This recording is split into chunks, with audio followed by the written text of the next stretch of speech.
Widodo di Jalan Kutai Utara Sumber, Kota Solo. Dan juga bersamaan dengan itu, ada satu pengumuman penting yang disampaikan oleh putra bontotnya, yakni Kaisang Pangarep, bahwa Joko Widodo itu memutuskan tidak akan maju menjadi calon ketua umum Partai Solidaritas Indonesia. Kata Kaisang, alasannya nggak mungkin dia bersaing dengan anaknya karena Kaisang kan hari Sabtu ini dia mendaftarkan diri sebagai calon ketua umum Partai Solidaritas Indonesia.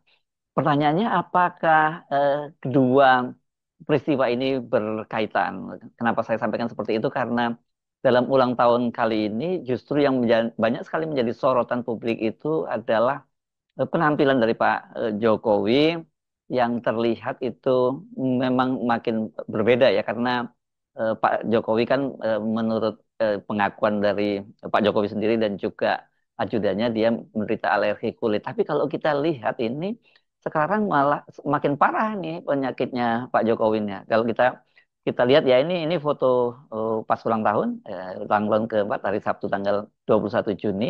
Nah, kelihatan sekali bahwa wajahnya sedikit gelap dan kemudian tapi warna putihnya itu sekarang makin dominan gitu ya.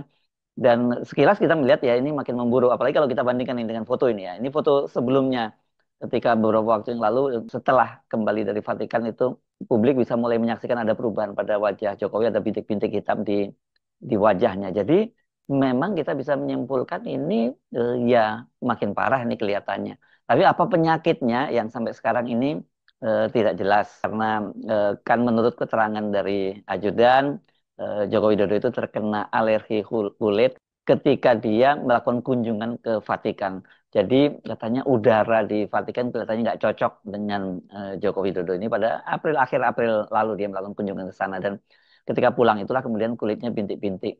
Kalau sekedar alergi kulit dan kemudian udaranya nggak cocok, kan sekarang sudah berapa bulan dia kembali ke Indonesia. Harusnya kalau memang hanya karena alergi kulit dan kemudian udara yang tidak cocok, ya begitu dia kembali lagi ke Indonesia itu akan pulih kembali. Tapi sampai hari ini kok kelihatannya malah makin memburuk ya.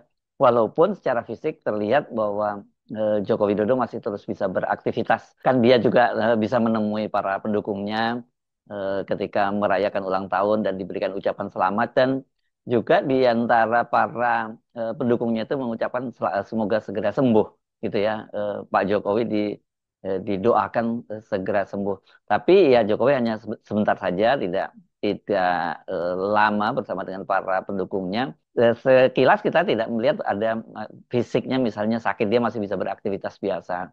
Jadi apa sesungguhnya penyakitnya Joko Widodo itu? Karena kalau menurut pengakuan dia kulit, tapi penyakit alergi kulit, tapi kalau alergi kulit kok berlangsung begitu lama. Ada juga yang menduga bahwa Jokowi itu menderita penyakit yang cukup langka yang disebut sebagai sindrom Stephen Johnson. Tapi ini kelihatannya kalau kita lihat tanda-tandanya beda ya dengan tanda-tanda dari sindrom Stephen Johnson itu, karena Stephen Johnson itu biasanya ditandai dengan kulit yang apa awalnya meruam dan kemudian kulitnya melepuh dan disertai dengan pilak gitu ya, seperti seperti pilak gitu, tapi sebenarnya bukan bukan pilak. Nah, kita tidak bisa menyimpulkan apa sesungguhnya penyakit dari Jokowi. Cuman kalau kita melihat secara kasat mata memang terjadi pemburukan. Apakah itu yang menjelaskan mengapa kemudian Joko Widodo ini tidak jadi maju menjadi Ketua Umum Partai Solidaritas Indonesia? Karena apa? Karena sebelumnya kan memang dikabarkan bahwa Jokowi itu akan maju untuk menjadi Ketua Umum Partai Solidaritas Indonesia. Dan pada waktu itu dia ketika sebelumnya kan Jokowi juga gadang-gadang dia menjadi Ketua Umum Partai Persatuan Pembangunan. Tapi ketika kemudian ditanya oleh wartawan, dia menyatakan saya di PSI saja.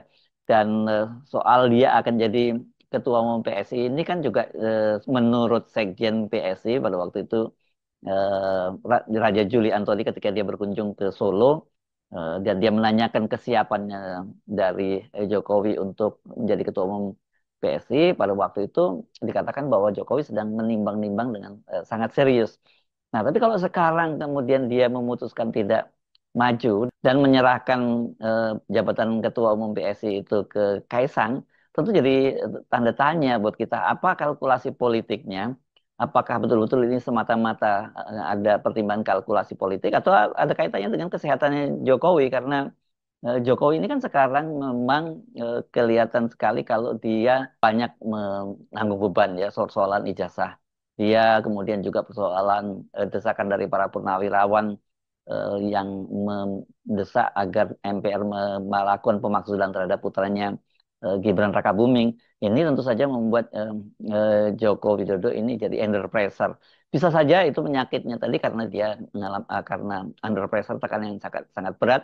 Lalu bisa saja itu hanya gejala biasa saja. Tapi kalau kemudian dikait-kaitkan dengan PSI, nah ini tentu saja sangat menarik. Apa kalkulasinya akhirnya Jokowi itu menyerahkan PSI ke Kaisang Pangarep?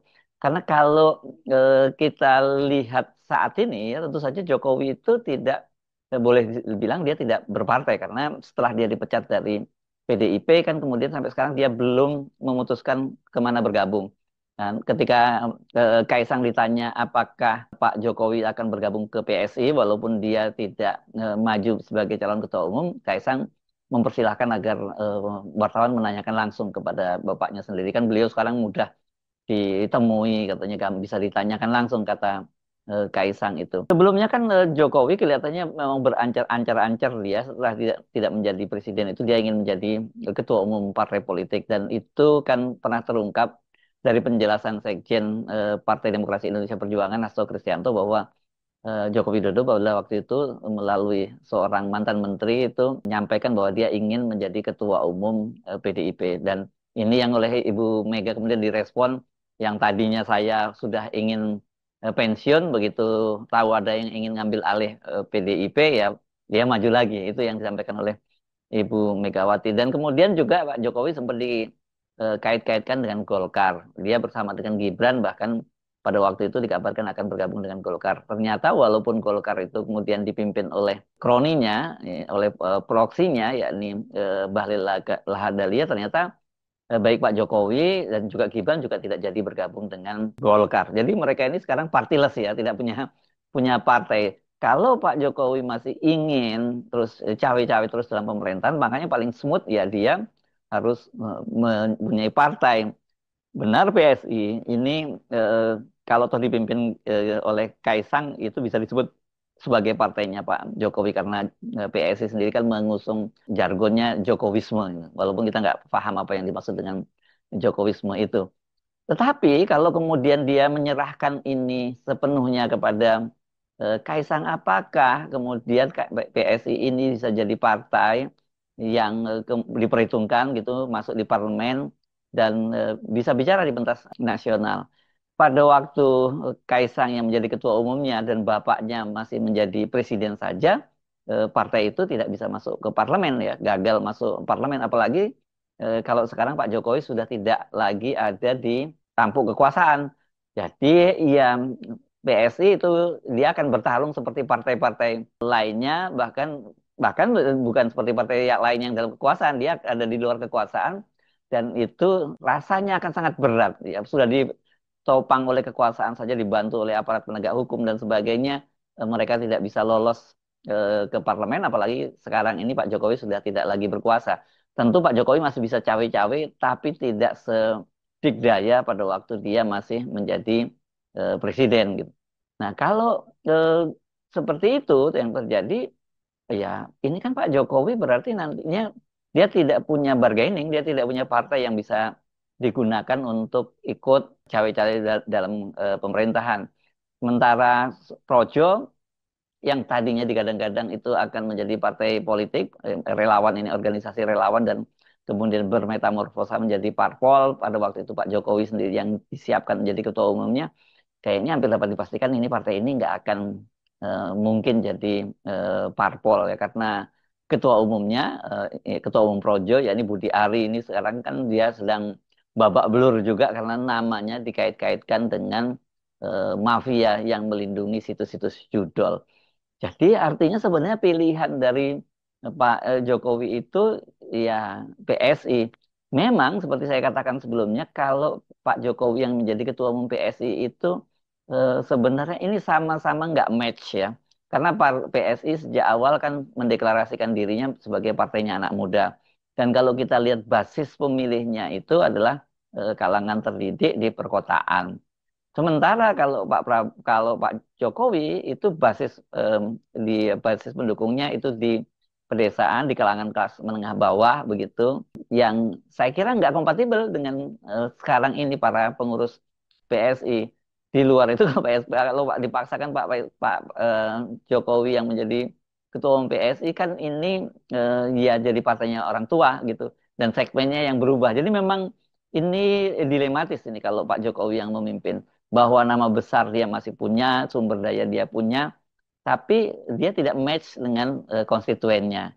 Itu yang saya kira memang dilematis PSI ini. Sementara kalau tetap diserahkan kepada Kaisang nantinya, dan kelihatannya hampir pasti Kaisang yang akan terpilih jadi ketua umum, ya kita bisa ngukur seperti apa kekuatannya Kaisang. Dan ini salah-salah partai ini nanti juga tidak lagi masuk ke parlemen, bahkan bakalah terlempar jauh ini kalau tidak masuk parlemen pada pemilu tahun 2029 nanti. Jadi memang ini jadi tanda tanya besar. Apa sesungguhnya yang terjadi di balik keputusan Pak Jokowi tidak atau batal mencalonkan diri menjadi ketua umum PSI. Terima kasih sudah menyimak pembahasan kita kali ini sampai akhir. Semoga apa yang kami sampaikan bisa menambah wawasan dan membuka perspektif baru tentang isu-isu yang sedang berkembang. Kalau kamu merasa informasi ini penting, jangan ragu untuk like, subscribe, dan bagikan video ini ke teman atau keluarga. Dukungan kamu sangat berarti untuk perkembangan channel Politik Pintar dan semangat kami untuk terus menghadirkan konten yang objektif dan mendalam. Ya, tulis pendapatmu di kolom komentar. Apakah kamu setuju, tidak setuju, atau punya sudut pandang lain? Politik bukan soal menang atau kalah, tapi soal memahami dan berpikir kritis bersama. Channel Politik Pintar akan terus hadir dengan analisis tajam, informasi terpercaya, dan pembahasan yang menantang cara kita melihat dunia politik. Sampai jumpa di video berikutnya, dan ingat, berpikir kritis adalah langkah pertama menuju perubahan. Sampai ketemu dan salam cerdas.